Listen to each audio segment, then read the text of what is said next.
Hi అండి, అందరికీ welcome back to my channel.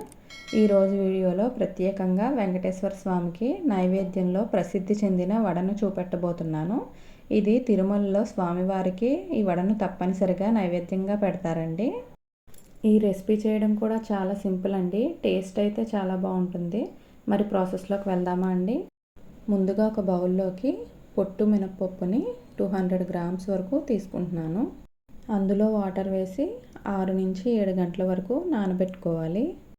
వేరే బౌల్లో 6 టేబుల్స్ వరకు రైస్ని తీసుకుని 1 గంట పాటు నానబెట్టుకోవాలి. ఇప్పుడు నానిన పప్పుని 2-3 టైమ్స్ కడిగి పొట్టుతో సహా ట్రైనర్లో వేసి పక్కన పెట్టుకోవాలి. ఇప్పుడు మిక్సీ జార్లోకి మినప్పప్పు, నానబెట్టినటువంటి రైస్ని వేసి వాటర్ లేకుండా బరకగా రుబ్బుకోవాలి. 1 టేబుల్ స్పూన్ జీలకర్ర, 2 టేబుల్ స్పూన్ మిరియాలు వేసి బాగా దంచుకోవాలి. ఇది మిక్సీలో వేస్తే అంత రుచిగా అనిపించదండి. అక్కడక్కడ మిరియాలు తగులుతుంటే చాలా బాగుంటుంది తినేటప్పుడు. ఇలా దంచుకున్నాక ఒక బౌల్లోకి తీసుకోవాలి.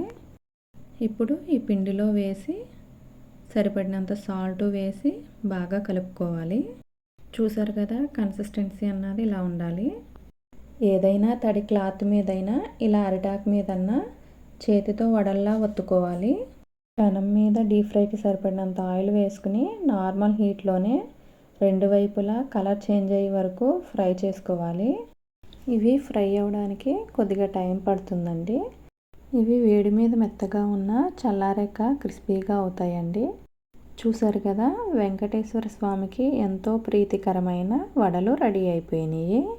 మీరు కూడా ఇలాగే చేసుకుని స్వామివారికి నైవేద్యం పెట్టి కుటుంబంతో ఆనందంగా తినండి.